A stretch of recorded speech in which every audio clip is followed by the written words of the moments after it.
Now, JK Rowling, her name has crossed our desk a number of times over the last couple of years. It's now been erased from a trailer for the new film Fantastic Beasts, which she, of course, helped to write, as the author faces becoming involved in a new row over transgender rights. The trailer for the film, The Fantastic Beasts, The Secrets of Dumbledore, was released yesterday in the wake of renewed online accusations that Rowling is transphobic after she criticised police rules allowing suspects to identify as women. The author's name barely features in the trailer compared to previous promotional material for the franchise, despite her having co-written and co-produced the new film set in the fictional universe that she created. The trailer for the first release in the Fantastic Beasts series in 2016 included captions saying JK Rowling invites you to, and credits her with writing and producing the film. That has all gone for this one. Is it right that you would remove the name of the person that created the very thing they are advertising? Kaite Welsh is a freelance journalist and broadcaster. Kate, afternoon to you. Look, we're back here again, Kate. What's going wrong in this strange world of ours? JK Rowling, lovely JK Rowling, the greatest children's writer of all time. How on earth have we got here again? Well, it's worth pointing out that she hasn't been erased from the trailer. Her name is there, but as you say, it is much smaller. I think what we're seeing here is a concern about the brand being affected by her recent comments and the backlash for it, particularly when you consider the demographic that the work is aimed at. Younger people are increasingly supportive and identifying themselves as trans or non-binary or gender fluid, and her comments are putting a lot of people off her work. I'm not surprised, certainly, and this is the same company who replaced Johnny Depp after the allegations of sexual assault. This is not, this is not unheard of. But what if she does have? The fact is that she's becoming increasingly seen as toxic. But and I can't really blame the brand. Which is extraordinary, isn't it? So a tiny, tiny, tiny group of people who believe, I assume, Kate, as you believe, that she is toxic. No person in the real world believes this kind of old guff. I didn't realise. Which world am I living in? Sorry. Well, you're clearly living in a world where you think JK Rowling, the author of Harry Potter, is toxic because she has different views to you on gender. I think her views are toxic, put it that way. She's been platforming some genuinely hideous transphobia, particularly over the past year. But she hasn't, has she? She has. I mean, she made that quite clear in the blog that she wrote. She has no issue with trans. I read the blog and I found it offensive. You found it offensive. She's repeatedly aligning trans women with sexual offenders consistently. That's largely her only talking point at this point. She's repeating some very damaging and harmful myths. But if she's got a huge audience, and this is genuinely very, very dangerous. But it isn't dangerous, is it? Because it's kind of invented. How about to the trans people who are facing abuse because of it? Well, I don't think JK Rowling is creating abuse. JK Rowling. I think she's creating a culture where that's happening. But she's very important, influential figure. She was very unequivocal in that blog that we both read, that she has no truck or issue with transgender people. And she went out of her way to make that point. I read that and I disagree emphatically. And this isn't about that blog post in particular, but also the repeated comments that she's made.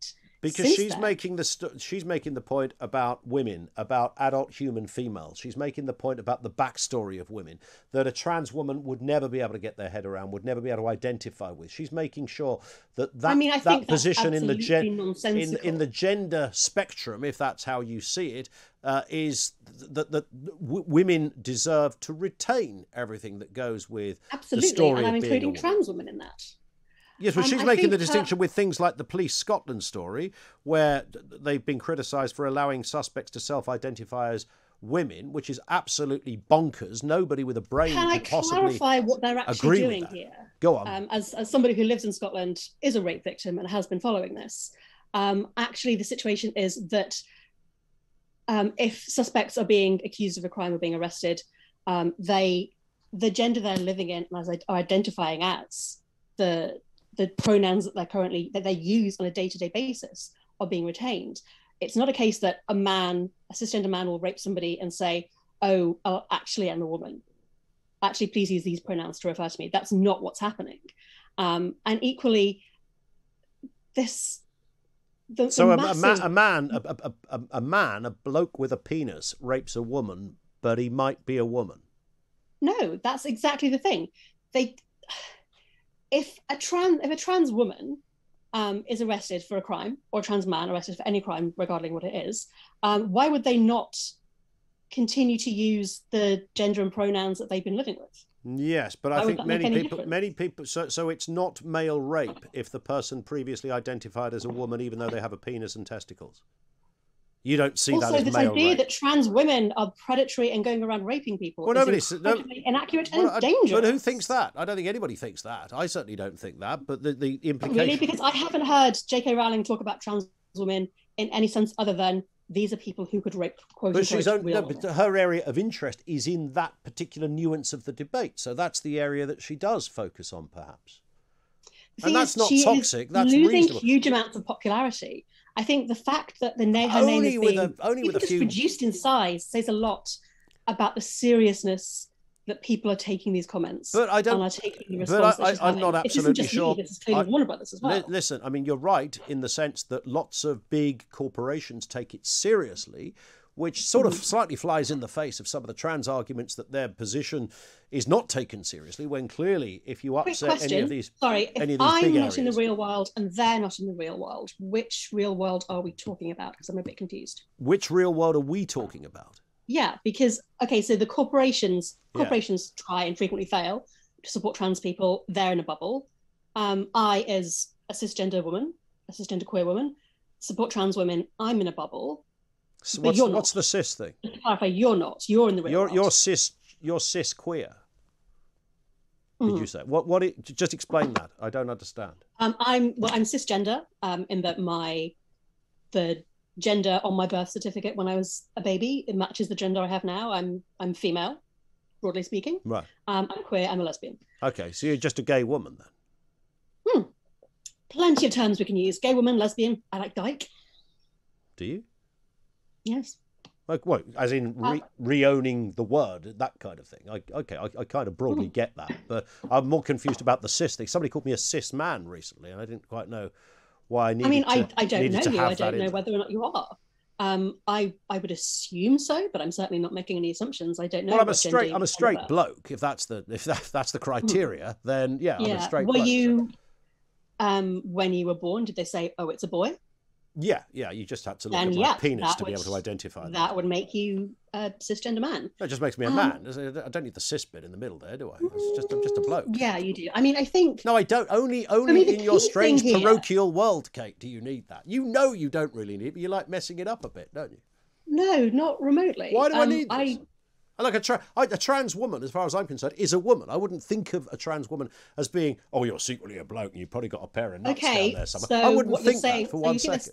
If you think trans women are women, then why don't they have access to women's prisons and women's services? Which they do. They are legally entitled to do at the moment. Yes, I would be suspicious of somebody who's going to suddenly identify. Push that back. We're seeing an attempt to reduce rights that trans women already have. You can't put a trans woman in a man's prison. That would be utterly ridiculous. But what you can do is question somebody who, a couple of months into their sentence, says, do you know what, I think I'm actually a woman now, so I think I should be in Holloway and not the Scrubs. Then I think you can ask some questions on that, surely. And I'm sure they would do.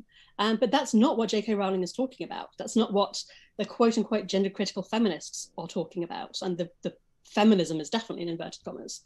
They are making the argument that trans women are simply men who are violating women's spaces. That is offensive, it is transphobic, and it is genuinely... I don't believe JK Rowling thinks... threatens the health and safety of trans women. I don't think, JK Rowling, I'm thinking of a friend of our show, India Willoughby, who's a trans woman. I don't think JK Rowling would say she should pee in the male loos. I don't know what she'd say, but also the key thing is, it's not her call. She does not make policy. She should not be allowed to influence policy. Well, she can have her opinion. And that's what she's trying to do. Why can't she have her opinion? If she's got her opinion, she feels strongly about the rights of women. But there's no denying that her opinion gets far more attention than, for example, somebody else, another authors would be. Well, that's her good luck then, isn't it? That she's able to advance her opinion because she's high profile and very successful. Whether or not JK Rowling believes trans women should be in women's prisons is irrelevant. This is not her background. She may have opinions about it, but she should not be entitled to form and push policy. Well, she's not it's not North Korea, Kate. Come on, I mean, she can have as many opinions as she likes, surely. She can have as many opinions as she likes, but she's they're not got to keep them to herself. She can't write them on her own blog. The data and the research. And frankly, I'm not particularly interested in what she thinks trans women and trans men can and can't do. This is something that's, we're talking about Police Scotland, we're talking about the government. I don't see how she should have this massive amount of attention brought on her words. Well, her words are falling on deaf ears because the big studios are kind of banning or at least curtailing some of her, even the co-stars of her film, who are probably badly advised by the marketing people, or try and distance yourself from the woman that made you stinking rich and successful, because that'll be quite cool with a few people in the sort of media liberal elite who buy into this kind of guff. As I believe the majority of people do, that her words are completely abhorrent. Yeah, I don't think the majority of people do for 1 second. I think on planet Kaite Welsh, people believe that stuff, and the people you go drinking with probably believe that stuff. But I would say the average man and woman on the street... Not under Omicron and COVID, obviously, not drinking with them. Well, clearly. Well, you are still allowed to drink, Kate. I mean, if there was a Christmas party, I'd be inviting you to break some bread and have another debate on this issue. I must ask you, have you boycotted JK Rowling? I'm sure you've looked at or read the books. I've never been a massive fan of her work. Like I've read the books, I've seen the films. I'm not a fan with a capital F. I might have gone to see the film because I like some of the actors in this particular one. If it wasn't for the JK Rowling effect, I certainly won't now.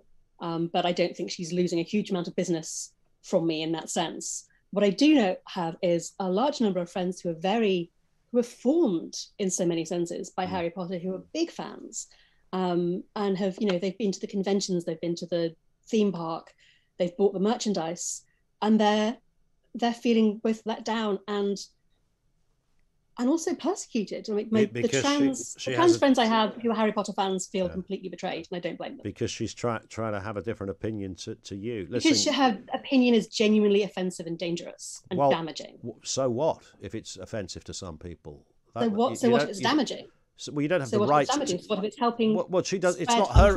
It's not her responsibility, is it, to curtail her opinions? Well, because somebody might be offended by it. I mean, you don't have the right it's not to be offended. Responsibility to not spread untruths. Well, she's not exactly going out and telling people to attack trans people. She has a very nuanced opinion in this specific area. Nuanced? I don't think it's nuanced at all. Okay, I think I would urge knee-jerk, deeply black and white, and quite surface. I would urge people to read that blog as well on JK Rowling's own website. Kate, thank you for your time.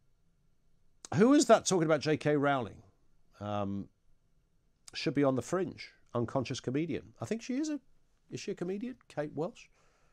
I can't imagine. I can imagine listening to Kate and getting annoyed. I can't imagine listening to Kate and getting hysterics. Or maybe I could get so annoyed I got hysterical. Apparently she represents the views of most people when it comes to JK Rowling. Let's go back to your calls. We've got a lot to get through. Don't go away, Chris in Watford. Let me talk to David in Coventry on this point. What are your thoughts, David? Good afternoon. Good afternoon, Kate. Hello. Hello. Hi. Can you hear me? Yeah, fire away. Hello, yeah. Kate, when she was talking about J.K. Rowling's blog, she was saying that it's dangerous. Yes. Strange adjective, dangerous. Why would since when was telling the truth dangerous? A male is a male. A female is a female. Get over it, love. And that's what she needs to do. That's the bit that she would take umbrage with, of course, and say, actually, there is a spectrum out there. And you, David, as a cis bloke, and you're probably white as well, just to add to your rap sheet of criminality. My sins. Yes. You don't understand that spectrum, and therefore saying stuff like you say is very offensive. Well, what she says is offensive to me because what she says is a threat, a direct threat to my wife, my daughter, and my granddaughter. And it's the thought of a male who's pretending to be a female having the right to use women's refuges, women's changing rooms, etc., etc. I have the female members in my family. Mm-hmm. My wife's sister was killed by her husband many years ago, and she didn't get to a refuge. But the thought of her going into a refuge for safety and then finding a male in there who's pretending to be a female... or even, I mean, for some people, even a male who thinks they genuinely are female, who's not there to attack anybody or cause any scenes. But I think, you know, some people would still be uncomfortable with that notion, and understandably so. I would suggest that a male, there is probably a very, very, very infinitesimally small percentage of people that have a genuine mental difficulty in this particular area. I think so. But by and large, if you're born as a male, you're a male. Now, there are different scales of male. You might be effeminate, you might be really macho, you might have a very deep voice, you might have a very high-pitched voice. Doesn't matter. You're still a male. You still have the male accoutrements. What if you want to be... Yeah, no, listen, I get it. I hear what you're saying, David, and you're right to point that out. And the argument, and thank you for your call, the arguments around this from Kate's side is that, are we then saying then, how many people, how many blokes went so far to try and attack women that they got themselves into a woman, that they have to live as a woman, get domestically abused as a woman, then they find themselves in a female refuge.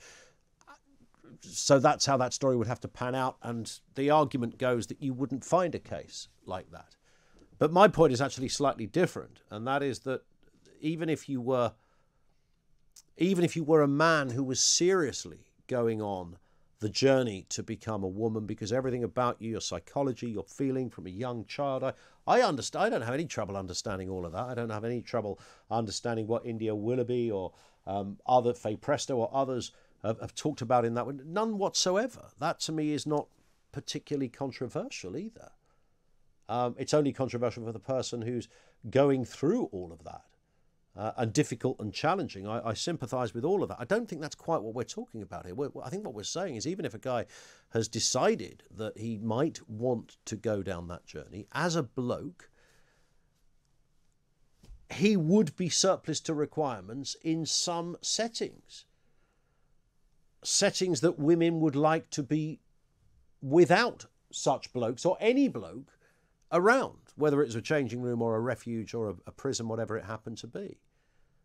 And why would we be prioritising one proclivity over another in that respect, when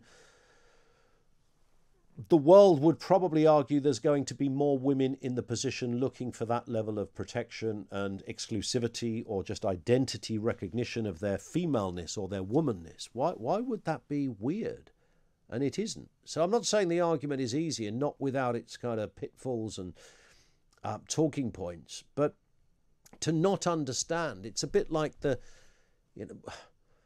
when you talk about people who have babies, you should say people, because otherwise it's offensive to women who have become men but still retain their reproductive organs.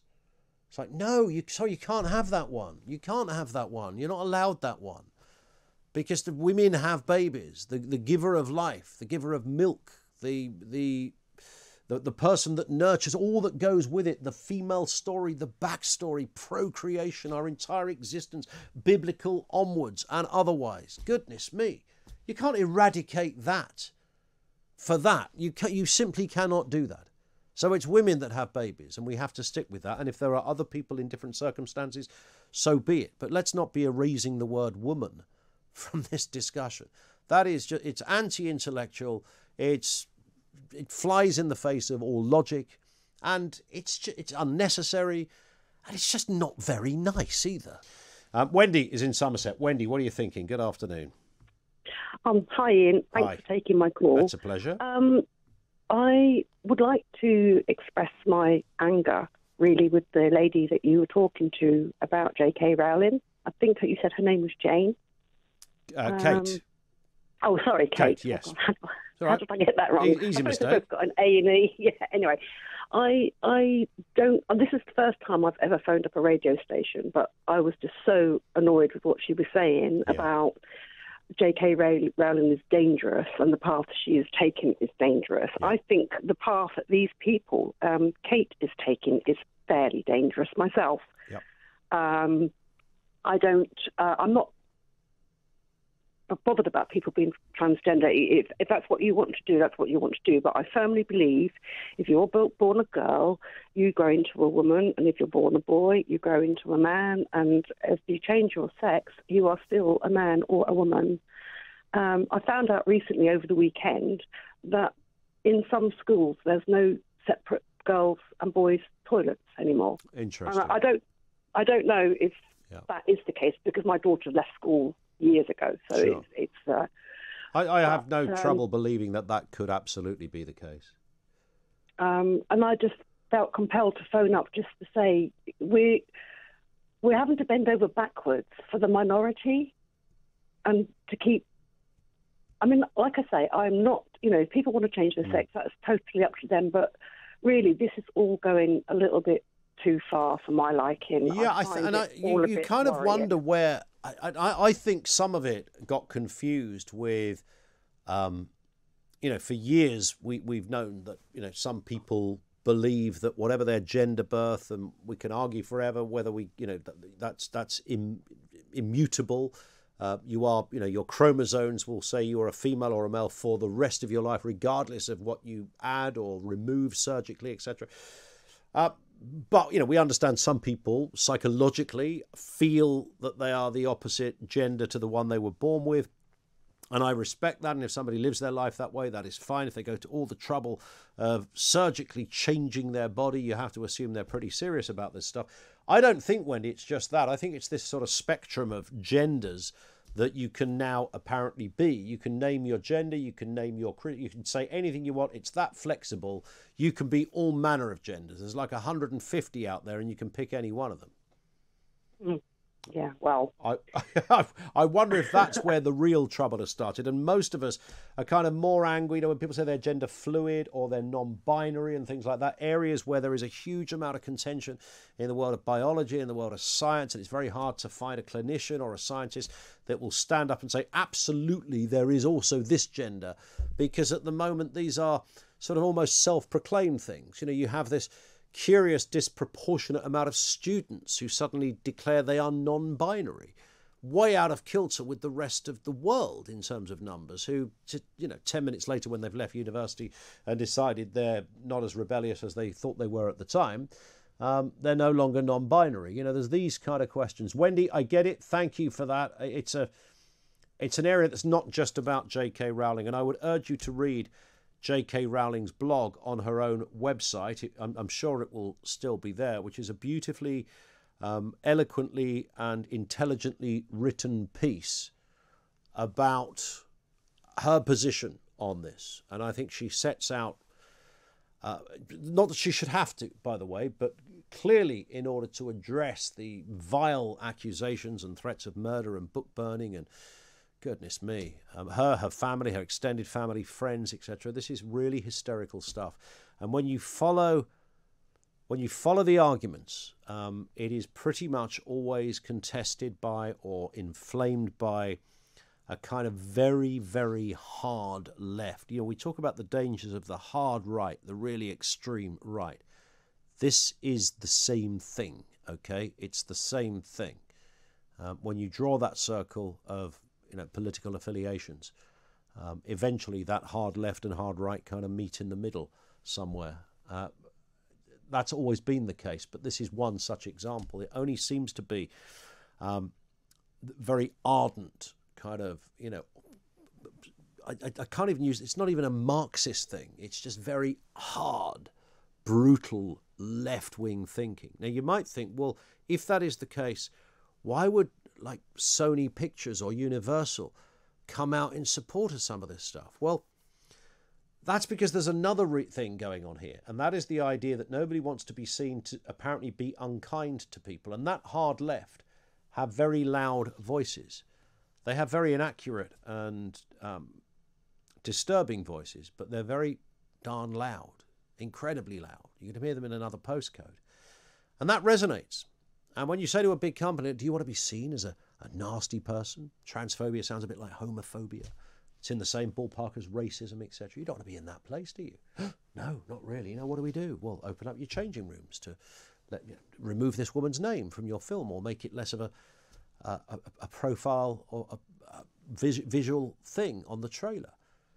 Let anybody use the swimming pool, female prisons, whatever. All of that goes because we are too scared.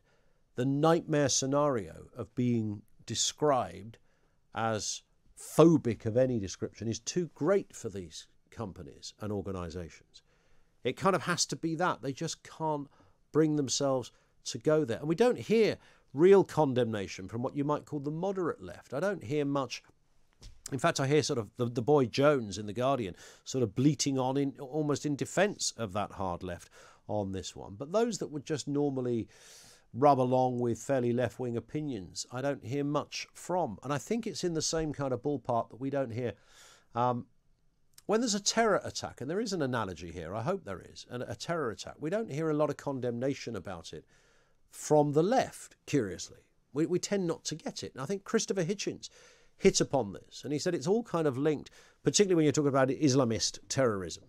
The left can't bring themselves to condemn a minority group. It just isn't in the DNA. It's not in the thinking or the psychology. The idea that you are going to start writing a polemic or opining very loudly about a brown person, particularly a Muslim brown person, just ain't going to happen. As I think Hitchens links it to kind of, you know, the affiliation with Palestine and that side of the Middle East argument, that the left just can't be seen to do anything that appears to dilute the robust position they've taken all their life on other issues surrounding that group of people. So when it comes to terrorist attacks and the like, if there is a correlation with religion, and there often is, they leave it alone. They can't go there. They just can't bring themselves to condemn that area. And I think similarly with this, organisations and groups can't bring themselves to raise their head and talk sense and condemn the insanity and the extremism that is going on, where we have our most successful children's author being vilified in this kind of way, marginalised in this kind of way. Companies think, well, no, we better stick with this because otherwise we might be seen as nasty.